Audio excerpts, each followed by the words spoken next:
Looks like both of our special guests are here today. So, all right, welcome everyone to this week's AMA. For all of those following along with the community closely, which I see a ton of our most active users in here. So, topic of today's AMA is the LAMINA1 Hub and Betanet community launch. So, the LAMINA1 Hub and Betanet officially launched to our entire community on Monday. The new Betanet Faucet dropped on Tuesday. And since then, after looking at the Betanet Explorer, actually, I'll take a look at it right now so that I can get my stats right. But yeah, it's looking like we are getting up to about 1,300 wallet addresses created and populated with tokens within the last 48 hours. So super exciting launch week. I wanted to give, before we kick off on the AMA, a special shout out to our amazing mods team, as well as our top testers group this week for helping us out with early debugging and feedback and testing and all sorts of stuff in the lead up to launch. You all know who you are. Thanks so much. It's been a busy week on the LAMINA1 Discord, and we really, really appreciate the sort of early feedback, questions, all of that as we release new stuff to you guys to test out and experiment with.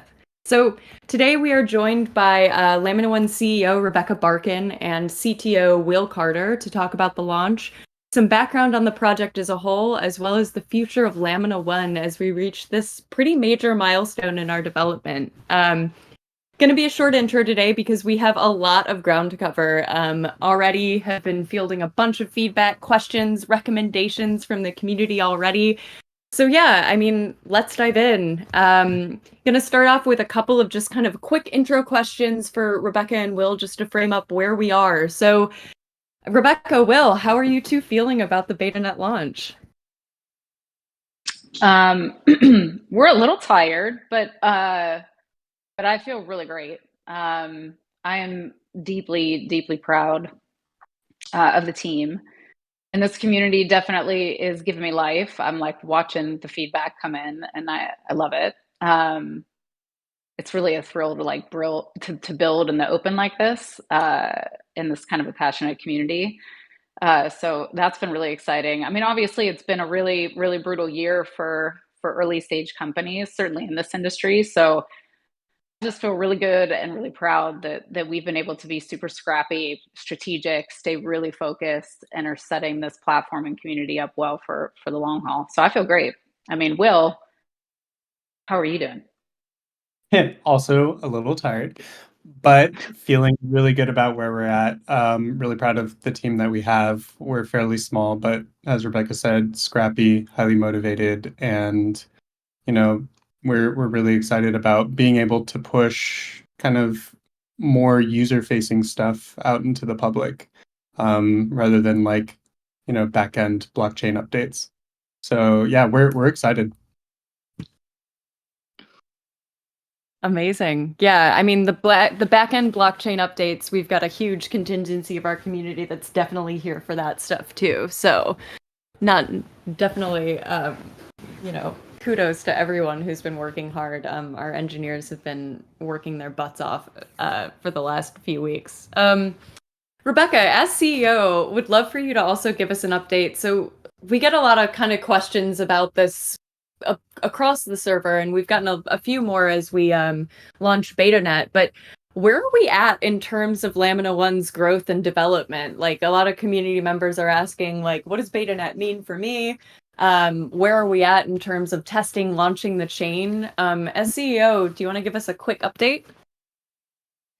Yeah, sure. I mean, first of all, I think the purpose of beta was to provide a more stable and persistent development environment for our community so that you guys weren't living with fear of constant resets of the test net, which I think is really frustrating to developers. And I've certainly learned that uh, in my time over the years working in emerging tech. So um, I think, frankly, we're at the start. Been around for about a year now, and the early stages of our development was really focused on foundational technology and evaluating the right architecture, so that like establishing layer one network stability. Um, and then we really shifted focus, certainly in recent months, to design and feature differentiation. So which tools are the priority tools in the toolkit, how clear and fast is onboarding an interaction, is the interface experience oriented versus really heavy technical kind of standard crypto or indexer stuff, and of course the seamlessness with which it all presents itself as a solution. So I mentioned this, but I've been working in emerging tech and integrated hardware, software, complex kind of stuff like AR for many years, and I've seen almost every mistake you could imagine in shipping software and hardware.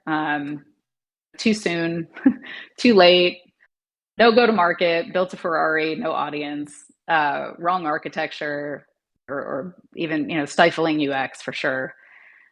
So what excites me about where we are today, and really about the open source and decentralization community, is putting something in your hands early and moving into rapid iteration based on use and feedback.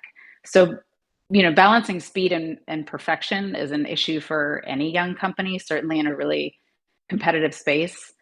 But I feel really confident about our ability to put the right feedback loops in place to be able to navigate that. So some of the other stuff that obviously that is paramount is rigorously, planning our go-to-market strategy, and the launch of mainnet sooner rather than later.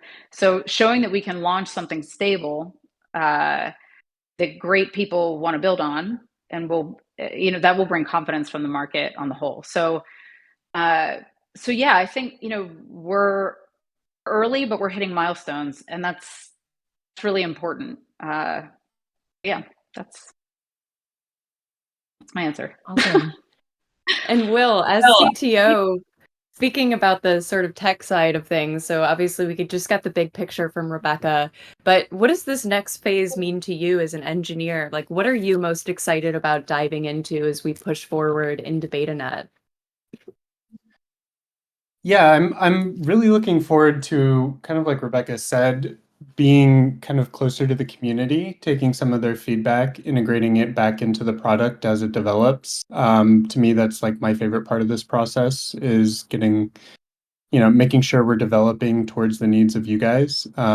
So fielding that feedback, building it into the product moving forward. There's like some particular features I'm really excited about. So like the identity stuff is something I've worked on a lot in the past with our cryptographer Mario. I'm excited to begin building that into the platform and allowing you guys to establish, self-sovereign identities that you're going to be able to use throughout the metaverse. And then obviously building out some actual experiences, whether that's through like enabling these game engine integrations, which we're working on pretty rapidly at the moment, or it's trying to find partners who are creating compelling experiences and getting them to build on the beta net now that it's a little bit more stable. What I'd like to see is you guys, the users, actually getting to jump into some of these experiences and using some of the stuff you've been setting up. So these identities and the coins that you've been getting.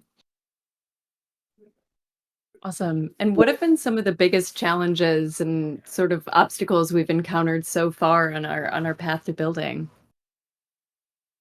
All right, I'm gonna lay out the truth, real talk. I'll say from a business perspective, uh, building community-owned products that leverage blockchain technology as part of the stack in the United States is very complicated. Um, so it's really important that you have a deep understanding of the pitfalls and kind of vagaries of the current regulatory environment, and that can be time consuming, and it can add what feels like is really unnecessary friction. It's where we're at, so it's just really important to set up correctly for the long term. So for example, it may feel like at times we're being elusive in language, or we're not able to answer certain questions, and I genuinely hate that. But I think what we want is to be careful now to ensure that this community is around forever, and that we're able to build great experiences here forever. It's really important to establish the proper controls and independence and governance to truly allow this thing to sing and to function in a decentralized manner and belong ultimately to the people that it's intended to serve. So that is one really big thing, and it's ever changing, and you have to constantly keep up with it. And that's just the reality of trying to build in this way. So, of course, the other thing is, design is super challenging with the amount of fragmentation currently in the tech stack, and with the number of different integrations out there that address very specific features at the L2 level, or some of the things that are just, you want to make sure that that's really seamlessly integrated. That's one of the challenges that gets in the way of design sometimes. And I think there are just limitations, right? So every time someone addresses a certain feature in a certain way, there are trade-offs. And we're constantly evaluating those. So the other thing is, there's not broad acceptance and adoption of standards that are going to enable interoperability. So you got to be at the forefront of that conversation as well. And as Will mentioned about identity, this is a real hot button for us. And I certainly believe identity is going to be one of the biggest issues in the next 20 years. There are significant unknowns around it. And there's really important debate about anonymity versus accountability, which brings to light, an ethical issue that is certainly really important in virtual worlds.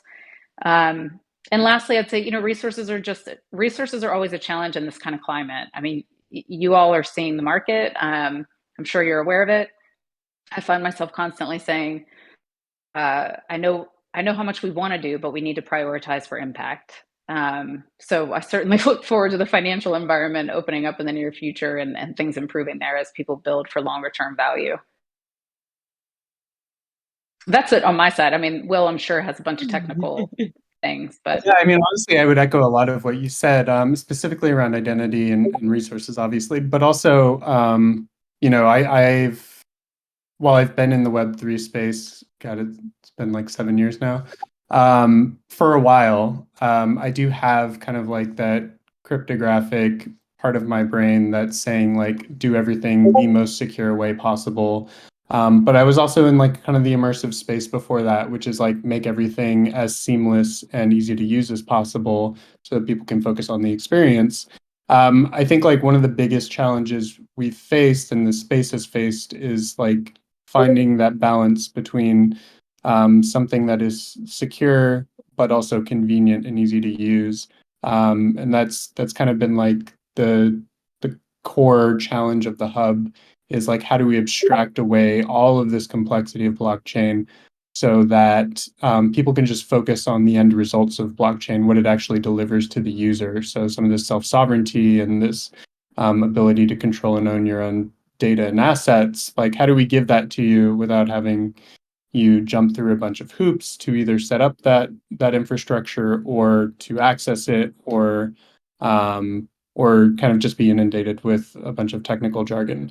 So to me, that's like the biggest challenge I'm focused on right now. Obviously, I think the identity standards thing and kind of like the fragmented space that identity currently lives in.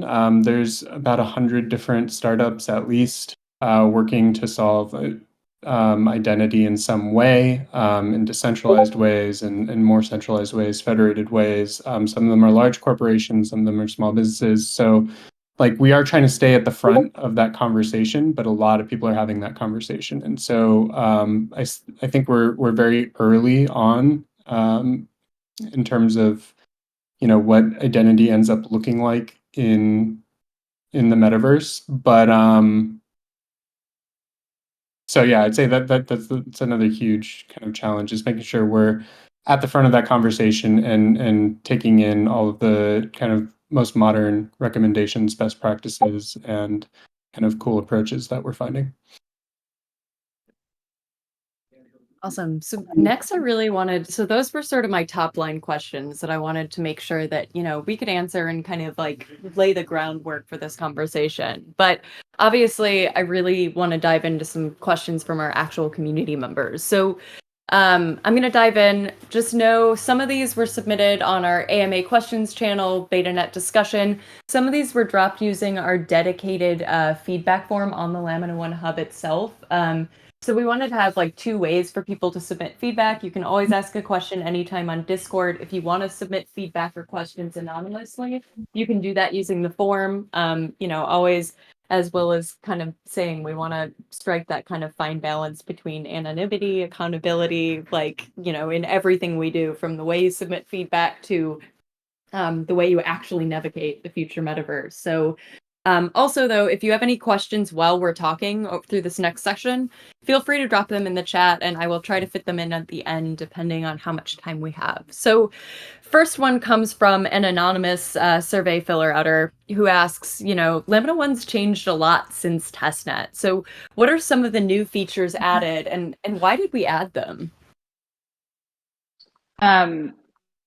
Well, you should take this because I don't want to talk too much at the high level with like fluffy shit. I think it's good to just get into the specific features. Do you want to just with that one? Sure.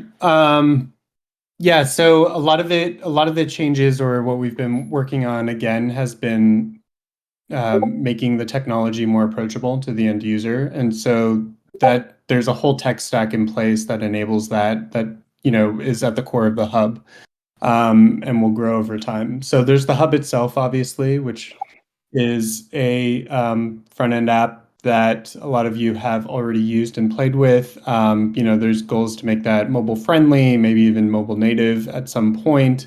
We're looking at bringing that functionality into Unity and Unreal environments. So that's something that's well underway, so that you'll be able to access a lot of the same functionality and that same identity within 3D spaces.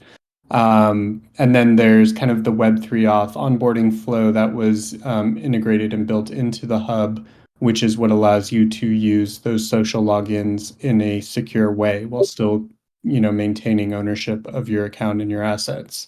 So that's all brand new stuff that we're excited to share with you. We're working on new ways to do validating. For those of you who are validators, there's some updated tokenomics so that maximum validation periods are shorter, incentives are better for those of you who stake for the maximum validation period. So we've made the maximum validation period 3 months rather than a year. And then we've made the spread between like staking from 1 day to staking for 3 days a lot wider. So you get a lot more return on your staking validation stake when you stake for the maximum period of time. So that's new stuff. And then we're also looking at additional quality of life upgrades for you guys, the validators. What else? The identity stuff is new. We've already deployed some test subnets for the identity stuff. The first iteration of that is going to be the LAMINA1 naming service, which we've talked about a few times at a high level in previous AMAs. So that's close to being ready for initial testing with the public in the next couple weeks. So look forward to that. There's been a bunch of updates and code cleanup stuff on the back end of the nodes themselves. Trying to think, what am I missing? I think that's it for now. I mean, the Unity SDK is another big thing where we're making a lot of progress on for BetaNet. Again, some of that's going to be integrating the identity stuff. Some of it's going to be kind of building in templates and stuff for you guys to kind of take the code and run with it and modify so that you're not starting from scratch. And then we have some partner SDKs that are going to be released soon as well. Amazing. Wuru asks, do we know how long this BetaNet phase is going to last? And also a ton of community members, and I feel like we answer this a lot, but, do we have any idea about when mainnet launches? Or, I mean, if not, what are the sorts of things that we're planning to achieve in BetaNet? And yeah, how long can we expect to be testing? I think at a high level, I'd say the purpose of Betanet is to get at, while we get through Betanet, the vast majority of features that we intend to take with us when we mainnet. We have a couple of things we're still working out, details we're still working on, feature dependencies around mainnet, but the goal is really to move as quickly as possible. I'm not going to sign up Will on this call for a specific date, but we're definitely, the sooner the better. And so that will be a quicker ramp than testnet. And as a reminder, testnet was 30 weeks long. So if someone's looking for a benchmark number on that. Next up, Ferb asks, can you point me in the right direction to get started as a builder with LAMINA1? We've got quite a few community members who've joined us just for the first time this week or during BetaNet launch. So, I mean, what's the best way for someone to dive into LAMINA1 who's just joining us now for this journey? Yeah, I think take that one, Will? Yeah, sure. I mean, part of it is coming to these AMAs, and some of these AMAs, I think, in the future might, focus. In the past, we've had AMAs that focus more on like the creator side of the equation. We had a joint one with Weaver, which I think was really interesting. We've had one with our SDK team. So these are a good resource for, staying up to date with what's available on the platform and how to plug in. We have docs.lamina1.com, which you can visit, which should give you a breakdown of all the different ways to currently interact with the platform.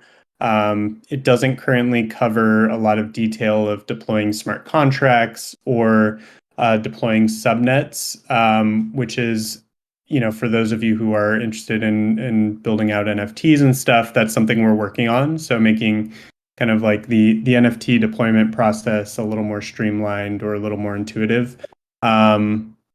But I'd say those are the two main resources: is making sure you're coming to the MAs and checking the docs. And then we have an announcements channel in Discord as well, which you all are here. And anytime we release new functionality, that's a good place to be in the loop about it. Awesome.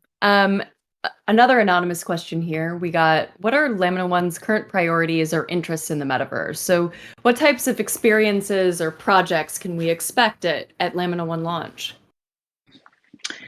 Yeah, so I think we communicated upfront that we were looking at gaming and gamification. Of course, there's a million different sort of subcategories within there. And entertainment was about 20% of the portfolio, which includes music and some sort of short indie kind of non or atypical entertainment type projects, brands, and the sort of ecosystem efforts they have to pull together e-commerce and physical and digital and make that really seamless. And fashion. So like those were key. When we started, those were the 4 areas that we communicated. That's obviously pretty broad. So as we've moved along here, we need to sharpen our focus a bit. But a few things to say here broadly about our approach to the market, given what we've learned. Much of the industry has focused on gaming with regard to interoperability. It's like the prime example of interoperability.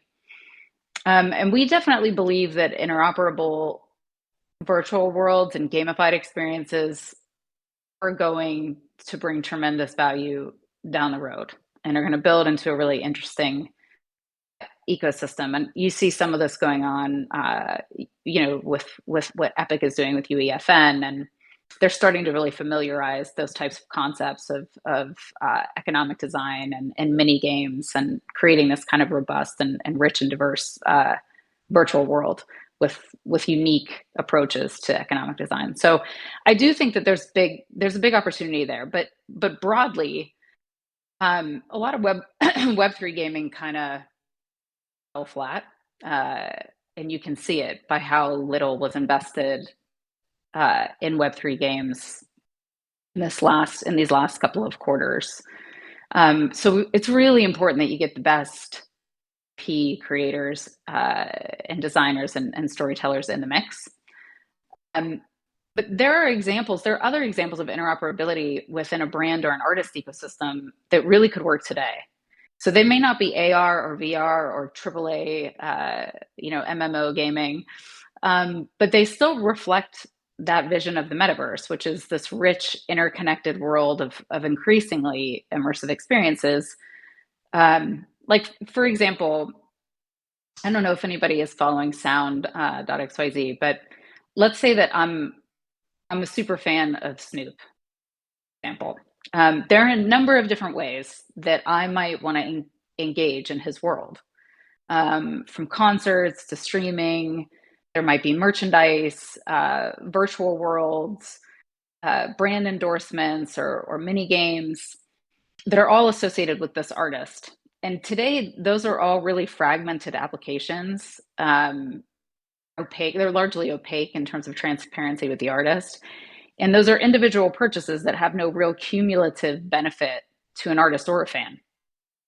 There's a huge opportunity there to leverage those interoperability in that sense as well, right? So within this kind of architecture that we've talked about, where you have these interoperable blockchains, you could have a bunch of different experiences around an artist or a brand, and have that identity and assets move really fluidly between them, and almost have like a social capital system that rewards some of the people who are most influential in those communities. So I think it's important to keep those types of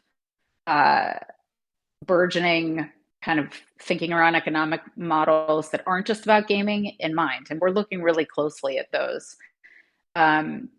With regard to NFTs, I think like that the phase of kind of shallow PFP plays are mostly over.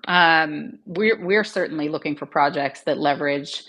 I mean, they might leverage 2D NFTs as like an entry point, but it's with the idea of long haul IP development in mind, and perhaps an eventual transition into immersive worlds and ecosystems even better. So we like projects like that use NFTs in the early introduction of some of the characters that may participate in immersive worlds earlier rather than later, as kind of a bridge to what can be sometimes a long-term development timeline. We still, of course, very much believe in immersive, certainly AR. I think a lot of the movement around Apple, Snap, Disney, as well as like Microsoft and NVIDIA, you're seeing them kind of double down on that metaverse as a service, immersive technology. So I think that bodes really well. But you also just need to think about near-term traction. So that's often a combination of needing tentpole IP and partners across those key categories where you're really well qualified to chase them, indie activations, and longer term kind of brand bets. So I think that what you need is the market to start to get educated on different ways of thinking about these. We can't do that all ourselves within this community. So it does help when Fortnite introduces creator-led in-game economies, that share 40% of net revenue with players. Like, that does help start to move things in the right direction and make interoperability a much larger conversation. But for right now, there aren't, that we had to be real honest when you look at the market. There's not like a massive, urgent, dying need in gaming to introduce interoperability. It's not failing. Blockchain isn't solving a really big problem there just yet that everyone's aware of.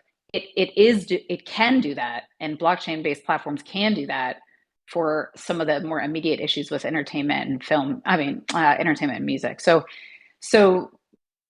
we broadened a little bit our approach, and then in some areas we're getting really specific about what is an entire use case that's really well integrated look like, and how does it pay off both creator and consumer, because it's just really important to get away from the tech and the buzzwords and just deliver experiences people like.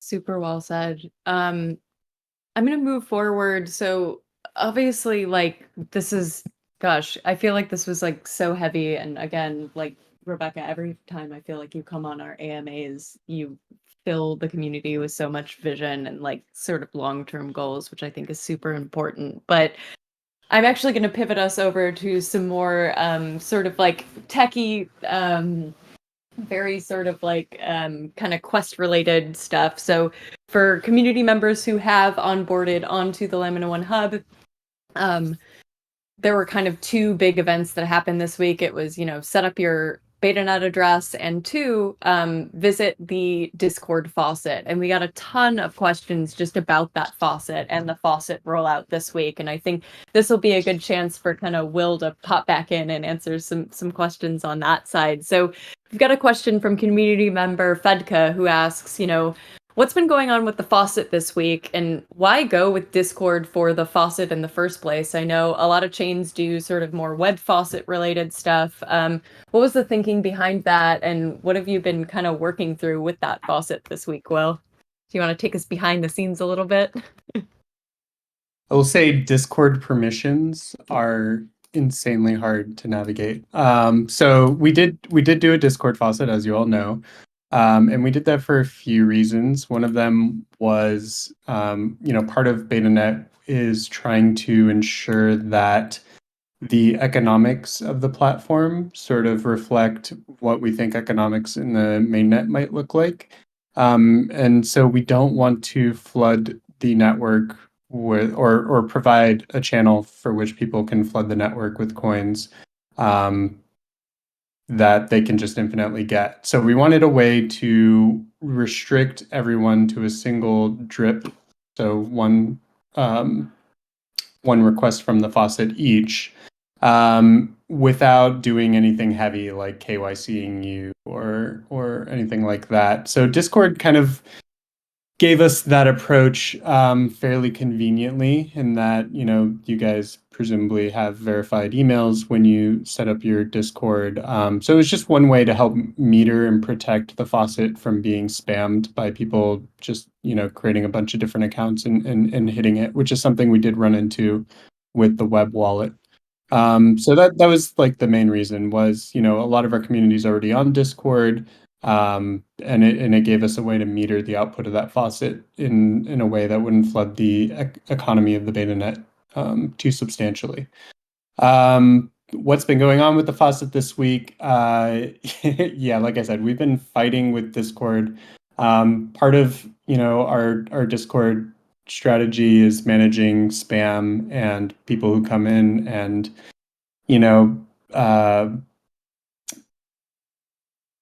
they release bots into the community, or they make fake airdrops, or so we have a lot of internal bots in place and protections in place to automatically remove that spam.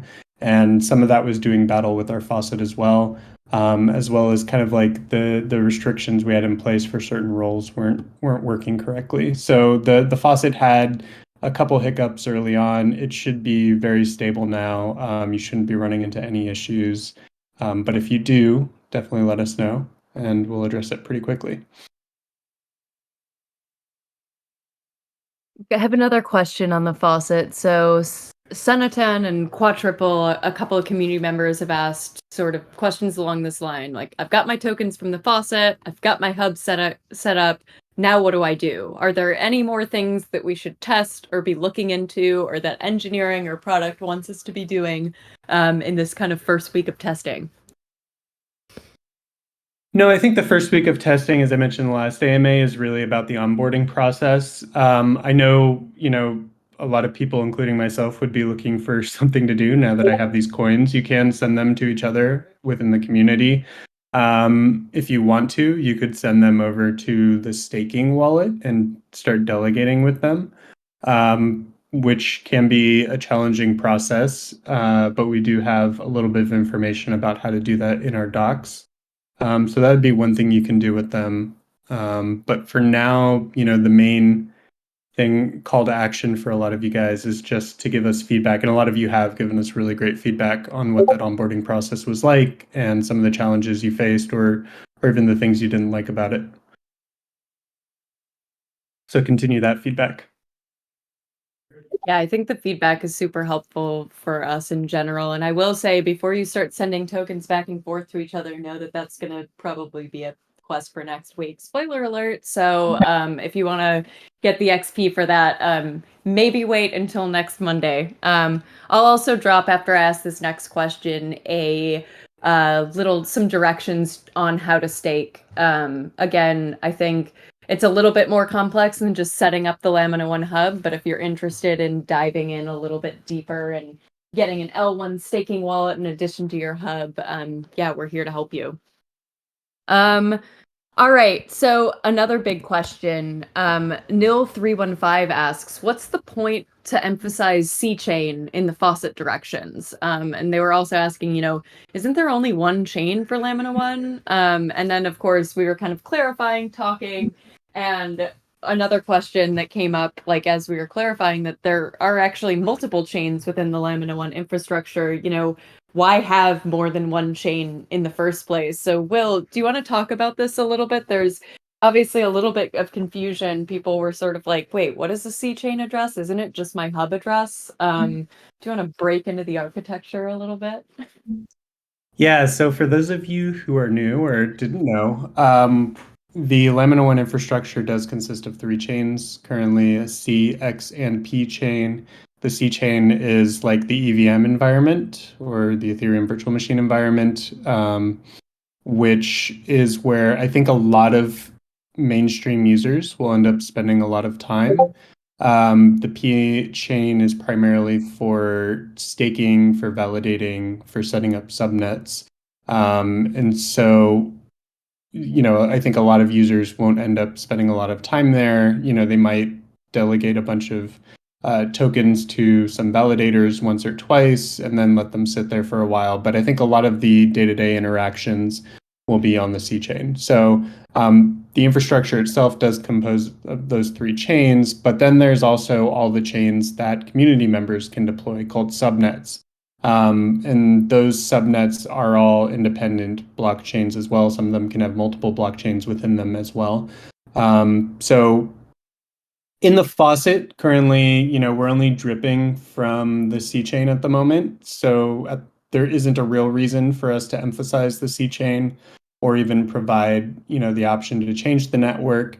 But eventually we will have subnets, and we may even have multiple tokens on the C chain. And so, what this allows us to do within the Faucet is set up multiple faucets within the same tool. So if we wanted to create, or if a community member launched a subnet or an altcoin and they wanted us to provide it through our Faucet, we would be able to do that. And so you'd be able to say, okay, I want to get a drip from, someone's identity subnet or someone's Unity game subnet, and you'd be able to do that straight from Discord from that same tool. So that's kind of why it's there. I think we were going to change the language a little bit for now, just so it's a little easier for people who aren't familiar with this architecture to use the Faucet. And so we'll just say it's like the LAMINA1 chain, which should make it a little bit clearer. Awesome. I'm going to move forward to another anonymous question that's kind of going to open it up. There were a couple of additional Faucet questions within the chat. I tried to answer them live. If you have any additional Faucet questions, drop them in Betanet discussion anytime. I think a lot of folks asking if there will be any more drips coming up soon. And basically, yes, the 2 tokens that you received this week will not be the only tokens you will ever be able to receive in Betanet. So stay tuned on the Faucet channel for future updates on, upcoming drips, upcoming ways to get tokens. Another stay tuned response from me. But to kind of open things back up to a big picture, Anon asks, you say the hub will grow soon. When we launched the hub, we sort of were very clear to say, it's early days. This is a test environment. We're going to be building it together. And so this anonymous user kind of asks, like, how is that going to grow? And also, why release a quote unquote not finished product? Ooh, I Rebecca, love you this want to take this question. one? I love this one.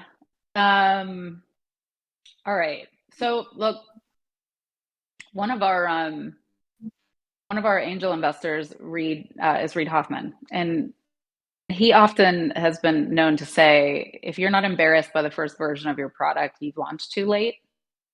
No, I think like as a company that really, really cares about design, and as a leader personally that really cares about design and brand and experience and knows like how influential it can be in differentiating a product, that's a really tough pill to swallow. It's a really tough idea to action because you want it to be perfect on day one. And of course, everyone is convinced that, if they had a little more time or they had a little bit more money, they'd know exactly where to put it, which tweaks were going to matter the most to their customers. But it's an illusion. I mean, that's totally insular bias that happens as a result of just a bunch of people hustling really closely together to try to make a thing based on what they think the world was missing, right? But until you put a product in the hands of its intended audience, like you have to understand that really all you had was a hypothesis, if it's a really well studied one. So, assuming that you can remain really open and agile once you've put an early version out there, you might find that there's a lot more interesting use cases than you could have imagined.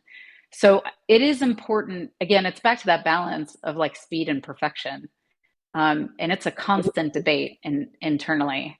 But it's important to recognize that, all this stuff is new. So there's not really a ton of empirical evidence or a bankable method that you can call on to build really beautifully designed decentralized products. And, to some degree, like this stuff is always hard at the outset because the tech stacks are really fragmented and you don't even really fully understand what the problem set is. You have, format wars that make for really good religion. User journeys are a mess. So, but I'd remind us all that like those problems and that fear of shipping a product that is less than perfect is exactly how we end up with closed ecosystems. Because frankly, it's just easier to control it if you build it all in-house. That is how we've ended up where we are. We don't have control over our identities. We give up massive revenue to distribution platforms. And now we're trying to untangle it all. So we have to be kind of patient with it and embrace a really new way of building. And frankly, it was new to me too. And it's been hard to wrap my head around it, how to build something in the open because you really want it to be perfect. And I remember even at Magically, my UX team there spending hours like obsessing over the perfect amount of tension between the controller, and the menu and the environment, and whether something should be a toggle or a slider, what felt better. So like I'm used to that level of obsession, but this is a different way of building, and we're building it together with the hope of kind of a paradigm shift in corporate control. So open, I think, is just more important than ever, and obviously we really believe in the individual's right to privacy and ownership, and we just think there's just huge opportunity in the financial empowerment of these interoperable content ecosystems. So we're hell bent on making that known. And I think the hub, in terms of how the hub will grow, we definitely feel like there's a lot of opportunity for adding more experiential elements. Some of the features that Will talked about earlier, it easier to maintain, address book. What's the significance of a block, like translating a block number specifically, or do people want to notate it differently, and what are the trade-offs there? Just we really want to focus on this experience that you're trying to enable versus just the purely transactional element of it. And there's some super fun stuff that people are doing, some of which are already a part of the community, to make like 3D avatar or your avatar become kind of evolve on a daily basis with a bunch of different movements and connections to API points that can give you more information on what someone is listening to that day, or what they're wearing that day, or what people can give all different types of inputs to be able to make these like avatars evolve on a daily basis. So using some AI tools that are out there. And so I think you'll start to see the hub grow in terms of like it being a home base for just exploration of the open of this open interconnected world of experiences, as well as like a reflection of who you are and a way to I don't know, do some self-expression. So that's that's what I got on that. Um, yeah. Amazing. And we've got about 15 minutes left in the AMA. I've got a couple of more pre-selected questions, and then I've also been tracking in the chat some live questions that we've got. So again, if anyone's got any last minute questions, now's the time to drop them. But got a bunch of kind of questions around our new authentication flow, Web3 auth. And an anonymous person, I think, kind of really summed it up in one single question, which is, what's the deal with the new authentication flow, and is it safe to sign on to Lamina1 using a social login or email? I think we have a lot of it's interesting. Our community is a kind of mix between people who are new to Web3 as well as, your hardcore Web3 crypto power users. And definitely experience some skepticism over seeing, Discord and Twitter sort of icons and being able to use your Gmail to be able to sign into Lamina1. So I think in general, I want to do a big deep dive into this later, but Will, I'd love for you to just kind of do a quick overview for some of our community members on, what is Web3 auth, how does it work, and how is it secure? So this is what I was talking about earlier. Is it secure? Security is a spectrum. I would say it is relatively secure, and you can make it more and more secure based on your own preferences. I'm gonna see, can I screen share? Am I allowed to do that? Yeah, I think so. See as if it long as lets your computer settings are right, yeah. Yeah. Okay. Nice. Okay, I think that worked. Okay, so we have this in our docs, and you're free to read up on it. There's a section called Hub Authentication and Security. Like I said, we looked at a lot of approaches people are using to onboard people into the Web3 ecosystem and environment without having to deal with seed phrases. A lot of them we found a lot of the approaches that we did find have some major vulnerabilities that we didn't want to, obviously bring into our network. So I think Web3 auth, when I was talking earlier about this balance between convenience and security, I think Web3 auth has a fairly compelling product and approach here, which is why we decided to use it in the hub. So when you look at it here, your private key, which a lot of you are familiar with in the Web3 ecosystem, this is what controls your wallet. If you have the private key, you essentially control everything within that wallet. When you log in with your social login, that does not mean that like Google has your private key. What we're doing here is we're taking a private key, we're splitting it potentially in up to 3 different ways. And this is when you sign up in the hub, it'll ask you if you want to set up two-factor authentication. That two-factor authentication step is essentially the splitting of the keys step. So if you choose to go with two-factor authentication, you'll end up setting up 3 different shares. One of them is a social share. One of them is a share that's stored directly on your device.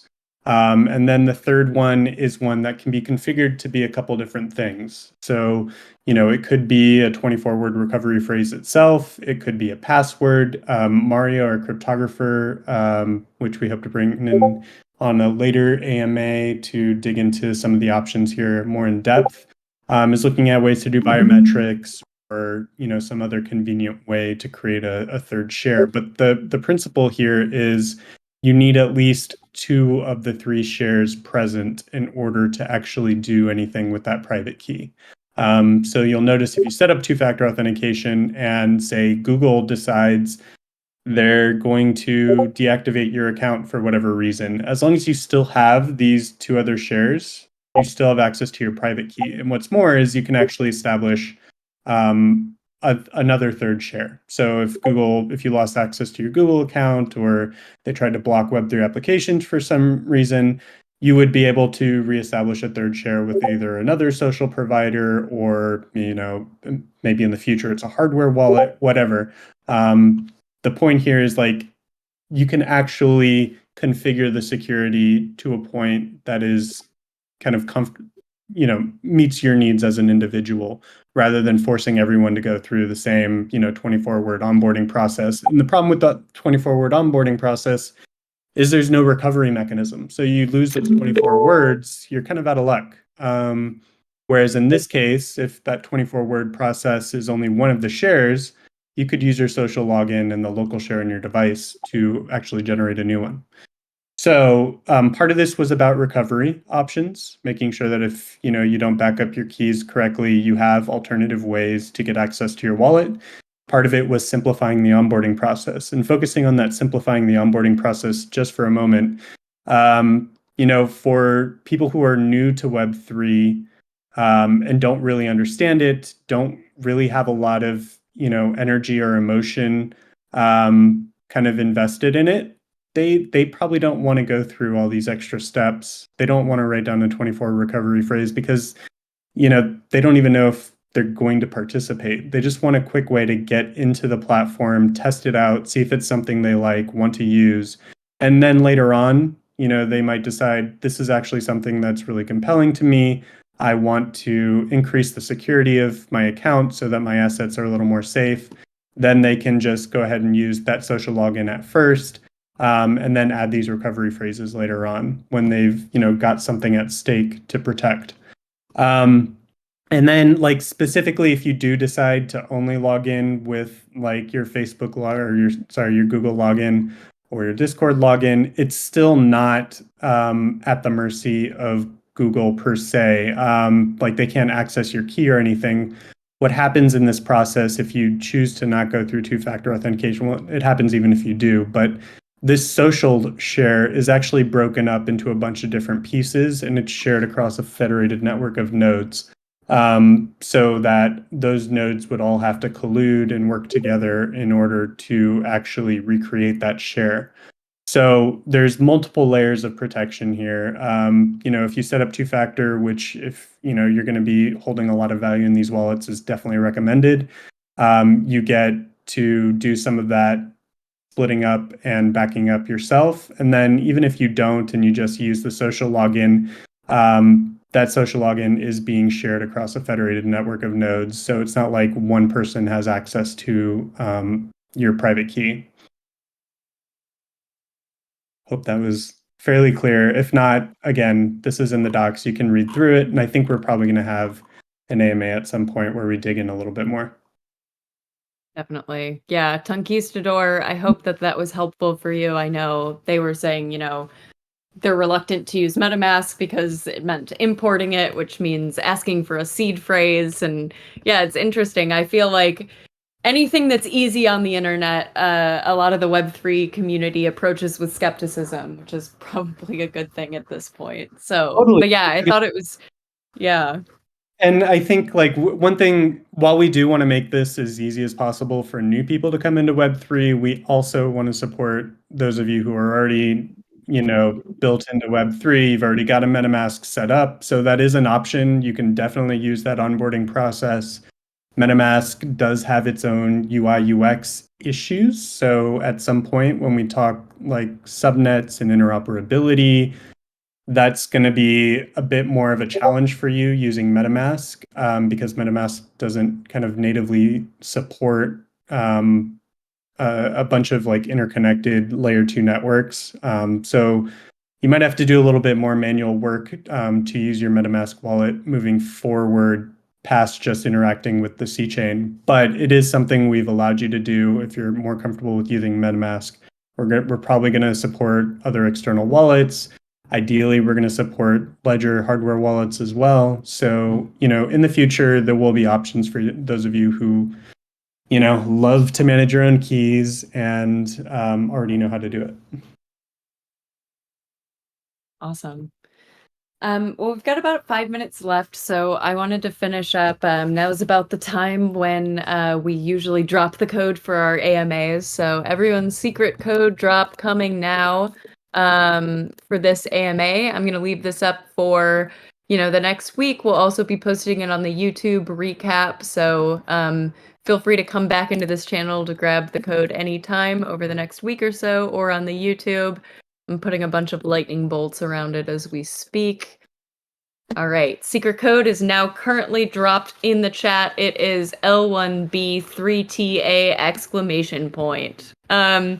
So everyone, thank you so much for joining today. Will and Rebecca, thank you for joining us. And thanks to the community, everyone. We had over 100 people listening in today, so amazing. And we're super excited to continue. Everybody wish Ivy Stive a wonderful week, because she is supposed to be, and maybe at present, sitting in the middle of the ocean off the coast of Alaska, still trying to serve y'all. So applause to you, and go have a good vacation. Thanks everyone for coming. I echo that. Yeah, anyway, thank you didn't all. mean to Not in the interrupt, but I middle had to give you a shout out. No, not in the middle of the Atlantic Ocean, but I did take an amazing midnight hike last night. The sun didn't set until 11 p.m. So yeah, I'm taking a little bit of time, but obviously checking Please in send a the wee picture morning of hours. whatever fish you catch, please. All right. All right. Thanks so much, Rebecca, and thanks to the whole community. I'll be here. We've got amazing mods team helping to take care of everything. And next week we're gonna keep going with hub onboarding. We're dropping a couple of quests, and we're gonna be testing a few more little things that we can do to keep testing the chain. Plus, the announcement of our end of testnet giveaway winners is gonna happen next Friday. So if you participated in testnet and are wanting to see if you are a winner of our little prize pack of cool swag and signed Neil Stevenson book, definitely join us next week. And yeah, please keep the questions, recommendations, and feedback in BetaNet discussion, BetaNet feedback, and AMA questions. That's where we'll be most likely to see them. If you drop stuff in general or any of our other kind of general use channels, I will try to read them, but it'll be a little bit more difficult for us to find it. So again, thank you all, community. We'll see you next week. And thanks, Will and Rebecca. Talk soon. Thanks, guys. Bye. Bye.